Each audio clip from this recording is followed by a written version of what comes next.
ಜೋಗಿಹಟ್ಟಿ ಗ್ರಾಮದ ಜನರು ಉತ್ತಮ ಶಿಕ್ಷಣ ಪಡೆಯಲು ಪ್ರೇರಣೆಯಾಗಬೇಕು ಎಂದು ನಿವೃತ್ತ ತಹಶೀಲ್ದಾರ್ ಎನ್ ರಘುಮೂರ್ತಿ ಹೇಳಿದ್ದಾರೆ.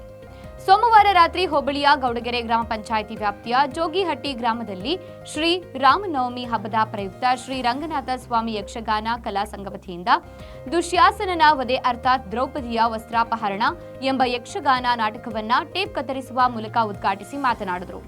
ಈ ವೇಳೆ ಡಿಜಿ ಗೋವಿಂದಪ್ಪ ಮತ್ತು ಎಚ್.ಬಿ. ತಿಪ್ಪೇಸ್ವಾಮಿ ಮಾತನಾಡಿದರು. ಇದೇ ಸಂದರ್ಭದಲ್ಲಿ ಗೌಡಗೆರೆ ಗ್ರಾಮ ಪಂಚಾಯಿತಿ ಸದಸ್ಯರಾದ ನಾಗಪ್ಪ, ಸಣ್ಣಪ್ಪ, ಓಬಳೇಶ್, ತಿಪ್ಪೇಸ್ವಾಮಿ, ಜೋಗಿಹಟ್ಟಿ, ಸಂಗೀತ ನಿರ್ದೇಶಕ ಗೋವಿಂದಪ್ಪ, ತಿಪ್ಪೇಸ್ವಾಮಿ, ನಿಂಗಪ್ಪ, ಹೊಸಜೋಗಿಹಟ್ಟಿ, ಮಾಜಿ ಪಟ್ಟಣ ಪಂಚಾಯಿತಿ ಸದಸ್ಯ ಬಸಪ್ಪನಾಯಕ, ರಾಜಯ್ಯ, ಪ್ರಾಥಮಿಕ ಕೃಷಿ ಪತ್ತಿನ ಸಹಕಾರ ಸಂಘದ ನಿರ್ದೇಶಕರು ನಾಯಕನಹಟ್ಟಿ, ಒಬಿಸಿ ಜಿಲ್ಲಾ ಪ್ರಧಾನ ಕಾರ್ಯದರ್ಶಿ ಜಿಟಿ ತಿಪ್ಪೇಸ್ವಾಮಿ, ಗೌಡಗೆರೆ ಸೇರಿದಂತೆ ಸಮಸ್ತ ಜೋಗಿಹಟ್ಟಿ ಗ್ರಾಮಸ್ಥರು ಹಾಜರಿದ್ದರು. ನಾವು ಸುಮಾರು ಚಿಕ್ಕ ವಯಸ್ಸಿನಲ್ಲಿ ಒಂದು 40 ವರ್ಷದ ಹಿಂದೆ ನೋಡಿರ್ತಕ್ಕಂಥ ಮಲರ್ಟಿಲಿ ಆಡಿದ್ರು ಆ ನಾಟಕದ ಸನ್ನಿವೇಶ ಇನ್ನೂ ಸಹ ನಮ್ಮ ಹತ್ರ ಹಂಗೆ ಅಳವಡಿಸುತ್ತಿದೆ. ಅದರಿಂದ ಈಗ ಸಾಮಾಜಿಕ ನಾಟಕ ಆಡ್ತಾರೆ. ನಾಟಕದಲ್ಲಿ ಈಗ ಕವಿಯ ಕಲ್ಪನೆಯಿಂದ ಆಗಿರ್ತಕ್ಕಂಥವು ಈ ಯಕ್ಷಗಾನ ಪೌರಾಣಿಕ ಈ ನಾಟಕಗಳು ಏನಿದಾವೆ ಅಂತಂದ್ರೆ ಹಿಂದೆ ಇದು ಪಾಂಡವರು ಮತ್ತು ಕೌರವರಿಗೆ ನಡೆರ್ತಕ್ಕಂಥ ಅನೇಕ ಸರಿ ಹೇಳ್ಬಿಡ್ತಾರೆ ಯಾರನ್ನ ಇಂಥ ನಾಟಕ ಇದು ಅಂತಂದ್ರೆ ದ್ರೌಪದಿದು ವಸ್ತ್ರಾಭರಣ ಮಾಡಿದಾಗ ಘಟನೆಗಳು ನಡೆಸ್ತಕ್ಕಂಥದ್ದು ಹಿಂದೆ ಸುಮಾರು ವರ್ಷಗಳಿಂದ ನಡೀತಕ್ಕಂಥ ಇಂಥ ನಾಟಕಗಳು ಈಗ ಮುದುಕರೆಲ್ಲ ಹಿರಿಯರು ಇಂಥ ನಾಟಕಗಳನ್ನೇ ಜಾಸ್ತಿ ನೋಡೋದು. ಈ ಸಾಮಾಜಿಕ ನಾಟಕಗಳು ನೋಡಲ್ಲ. ಈಗ ಸ್ವಲ್ಪ ಮೊನ್ನೆ ಫುಲ್ಲು ಇದಿದ್ರು. ಈಗ ಯಾಕಂತಂದ್ರೆ ಅಕ್ಕಪಕ್ಕದಲ್ಲಿ ಇನ್ನ ಸ್ವಲ್ಪ ಜನಗಳು ಬರ್ತಾರೆ. ಯಾಕಂದ್ರೆ ಇನ್ನ ನಾಟಕ ಪ್ರಾರಂಭ ಆಗಲ್ಲ ಅಂತಂದು ಇಂಥ ನಾಟಕ ಯಾಕಂತಂದ್ರೆ ಕುಣಿಯೋದಿರ್ತೈತೆ, ಮಾತಾಡೋದಿರ್ತೈತೆ, ಎಲ್ಲ ಇರ್ತೈತೆ. ಅದರಿಂದ ಇಂತಹ ಕಲೆಗೆ ನಾವೆಲ್ಲರೂ ಈಗ ಯಾಕಂತಂದ್ರೆ ಏನು ಆದ್ಯ ಕರ್ತವ್ಯ. ಈ ಒಂದು ಬಯಲು ನಾಟಕದ ಸಮಾರಂಭದಲ್ಲಿ ಉಪಸ್ಥಿತಿರುವಂತಹ, ಯಾಕೆಂದ್ರೆ ಎಲ್ಲರ ಹೆಸರನ್ನು ಹೇಳಕ್ಕಾಗೋದಿಲ್ಲ, ಈ ಕಾರ್ಯಕ್ರಮದಲ್ಲಿ ಉಪಸ್ಥಿತಿರುವಂತಹ ಎಲ್ಲ ನನ್ನ ಆತ್ಮೀಯ ಗೌರವಾನ್ವಿತ ಬಂದಿರುವಂತ ಗೋವಿಂದಣ್ಣ ಹೇಳ್ತಿದ್ರು, ಇವತ್ತು 8ನೇ ನಾಟಕ ದ್ವಾಪರ ಯುಗದಿಂದ ಬಂದಂತ ಬಳುವಳಿ ಅಂತ.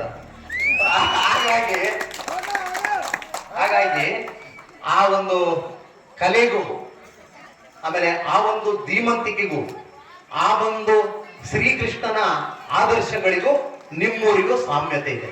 ಹಾಗಾಗಿ ನೀವು ಇಂಥ ನಾಟಕಗಳು, ಇಂಥ ಪೌರಾಣಿಕ ನಾಟಕಗಳು, ಶ್ರೀಕೃಷ್ಣನನ್ನ ಆಧರಿಸಿದಂತ ಇಂಥ ಸನ್ನಿವೇಶಗಳನ್ನು ಒಳಗೊಂಡ ನಾಟಕಗಳನ್ನ ನಿಮ್ಮೂರಲ್ಲಿ ಆಡ್ತೀರ.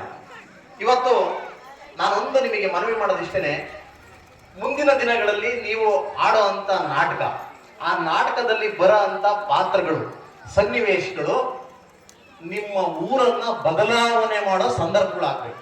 ಯಾಕೆ ಅಂತ ಹೇಳಿದ್ರೆ ಆ ನಾಟಕದಲ್ಲಿ ಬರುವಂತ ಒಂದೊಂದು ಸನ್ನಿವೇಶಗಳು ಕೂಡ ನಿಮ್ಮ ಊರಲ್ಲಿರೋ ಒಬ್ಬ ಹುಡುಗ ಒಬ್ಬ ಗೋಲ್ಡ್ ಮೆಡಲ್ ತಗೊಂಡ. ಒಂದು ಸನ್ನಿವೇಶ ನಿಮ್ಮ ಊರಲ್ಲಿರೋ ಒಬ್ಬ ಹುಡುಗ KS IAS ಪಾಸ್ ಮಾಡಿ ಇಂಡಿಯಾಕ್ಕೆ ಕರ್ನಾಟಕಕ್ಕೆ ನಂಬರ್ 1 ಬರ್ಬೇಕು. ಒಂದು ಪಾತ್ರದ ಸನ್ನಿವೇಶ ನಿಮ್ಮೂರಲ್ಲಿರೋ ರೈತ ಪ್ರಗತಿಪರ ಬೆಳೆ ಬೆಳೆದು ಅವನು ಲಕ್ಷಾಧೀಶ್ವರ ಆಗಬೇಕು, ಕೋಟ್ಯಾಧೀಶ್ವರ ಆಗಬೇಕು. ಇಂತಿಂತ ಸಾಮಾಜಿಕ ಬದಲಾವಣೆಗಳು ನೀವು ಆಡೋ ನಾಟಕವನ್ನ ಆಧರಿಸಿ ಮುಂದಿನ ದಿನಗಳಲ್ಲಿ ಬರಬೇಕು. ಸೊ ಹಾಗಾಗಿ ನನಗೆ ಈ ಜೋಗಿಹಟ್ಟಿಗೂ ನನಗೂ ಅವಿನಾಭಾವ ಸಂಬಂಧ. ಅದು ಎಷ್ಟು ಸರಿ ಬಂದಿದ್ದೀನಿ ನನಗೆ ಗೊತ್ತಿಲ್ಲ. ಇಲ್ಲಿರೋಂಥ ಪ್ರತಿಯೊಬ್ಬರು ಗೊತ್ತು, ಪ್ರತಿಯೊಬ್ಬ ಮನೆಯ ಸಂಸ್ಕೃತಿ, ಈ ಧರ್ಮ, ಇದೆಲ್ಲ ಉಳಿದಿದೆ ಅಂತಂದ್ರೆ ಮಹಾಭಾರತ ಭಗವದ್ಗೀತೆಯಿಂದ ಓದಿರೋದು. ನಾವೆಲ್ಲರೂ ಭಗವದ್ಗೀತೆಯನ್ನ ಇವತ್ತು ಪ್ರತಿದಿನ ಆರಾಧಿಸ್ತೀವಿ, ಶ್ರೀಕೃಷ್ಣನ ಆರಾಧಿಸ್ತೀವಿ. ಇವತ್ತು ನಮಗೆ ನಿಮ್ಮೆಲ್ಲರಿಗೂ ಕೂಡ ನಿಮ್ಮ ಅಪ್ಪನ ಹೆಸರು ಎಲ್ಲರಿಗೂ ಗೊತ್ತಿದೆ, ನಮ್ಮ ಅಪ್ಪನ ಹೆಸರು ಗೊತ್ತಿದೆ, ನಮ್ಮ ಅಜ್ಜನ ಹೆಸರು ಕೇಳಿದ್ರೆ ಬಹುಶಃ ಎಲ್ಲರಿಗೂ ಗೊತ್ತಿದೆ.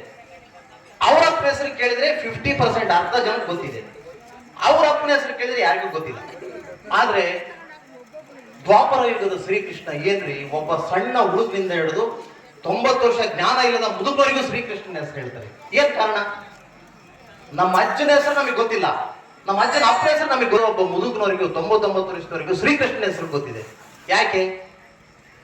ಶ್ರೀಕೃಷ್ಣ ಯಾವತ್ತೂ ಅವನಿಗೋಸ್ಕರ ಬದುಕಲಿಲ್ಲ, ಬೇರೆಯವರಿಗೋಸ್ಕರ ಶ್ರೀಕೃಷ್ಣ ಬದುಕಿದ್ದು. ಯಾರು ತನಗೋಸ್ಕರ ನಾವು ಬದುಕ್ತೀವಿ, ನಮ್ಮನ್ನ ಜನ ಮರಿತಾರೆ. ಬೇರೆಯವರಿಗೋಸ್ಕರ ಯಾರು ಬದುಕ್ತೀವಿ ಅದನ್ನ ಸತ್ತ ಮೇಲೂ ಕೂಡ ಜನ ಬದುಕ್ತಾರೆ. ಇದೇ ಕಾರಣ. ಹಾಗಾಗಿ ಆ ಶ್ರೀಕೃಷ್ಣನ ಆದರ್ಶಗಳನ್ನ, ಶ್ರೀಕೃಷ್ಣನ ಗುಣಗಳನ್ನ ನಾವೆಲ್ಲರೂ ಕೂಡ ನಮ್ಮ ದಿನನಿತ್ಯ ಜೀವನಗಳಲ್ಲಿ ಅಳವಡಿಸ್ಕೊಳ್ಳೋಣ. ಒಂದು ನವ ಸಮಾಜವನ್ನ, ಒಂದು ಸಮಾಜವನ್ನ ನಿರ್ಮಾಣ ಮಾಡಕ್ಕೆ ಆ ಶ್ರೀಕೃಷ್ಣನ ಆದರ್ಶಗಳು ಸರ್ವಕಾಲಿಕವಾದಂಥದ್ದು. ಹಾಗಾಗಿ ನಾವೆಲ್ಲರೂ ಕೂಡ ಇನ್ನೊಮ್ಮೆ ಆ ಶ್ರೀಕೃಷ್ಣನನ್ನ ಆರಾಧಿಸೋಣ ಅಂತ ಹೇಳ್ತಾ ಇದೊಂದು ಸಮಾರಂಭಕ್ಕೆ ನನ್ನನ್ನು ಕರೆಸಿ. ಈಗಾಗಲೇ ನಿಮ್ಗೆಲ್ಲರೂ ಕೂಡ ಗೊತ್ತಿದೆ, ಅಲ್ಲ ಎಲ್ಲರೂ ಕೂಡ ಕಲೆಯನ್ನ ಪ್ರೀತಿಸ್ತಕ್ಕಂಥವ್ರು, ಕಲೆಯನ್ನ ಪೋಷಿಸ್ತಕ್ಕಂಥವ್ರು, ಕಲೆಯನ್ನ ಬೆಳೆಸ್ತಕ್ಕಂಥ ನೀವೆಲ್ಲರೂ ಕೂಡ ಅವ್ರು ಆಗ್ತಕ್ಕಂಥ ಅಭಿನಯವನ್ನ ನೋಡಿ ಸಂತೃಪ್ತಿಯನ್ನ ಪಡಿಸ್ಬೇಕಂತ ಬಿಟ್ಟು ಕಾತುರದಿಂದ ಕಾಡ್ತಾ ಇದ್ದೀರಿ. ಇವ್ರೇನಪ್ಪ ಬರ್ತಾ ಇದ್ದಾರೆ, ನನ್ನ ತಾಲೂಕಿನ ವ್ಯಾಪ್ತಿಗೆ ಒಳಪಡ್ತಕ್ಕಂಥ ತಾಲೂಕಲ್ಲ, ಆದ್ರೆ ಅತಿ ಹೆಚ್ಚು ಜನ ಬಂದು ನಮ್ಮ ಹೋರಾಟಕ್ಕೆ ಬೆಂಬಲವನ್ನು ಕೊಟ್ಟು ನಮ್ಮ ಹೋರಾಟವನ್ನು ಯಶಸ್ವಿ ಮಾಡಿರ್ತಕ್ಕಂಥ ಗ್ರಾಮ.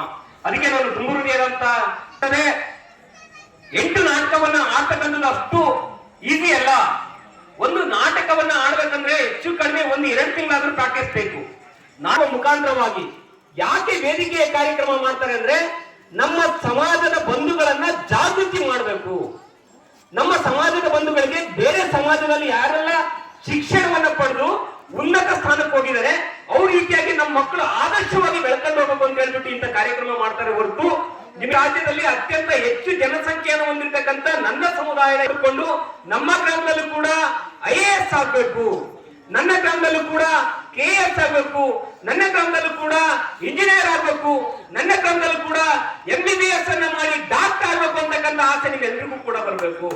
ಶಿಕ್ಷಣಕ್ಕೆ ನೀವೆಲ್ಲರೂ ಕೂಡ ಒತ್ತನ್ನ ಕೊಡಬೇಕಾಗ್ತದೆ.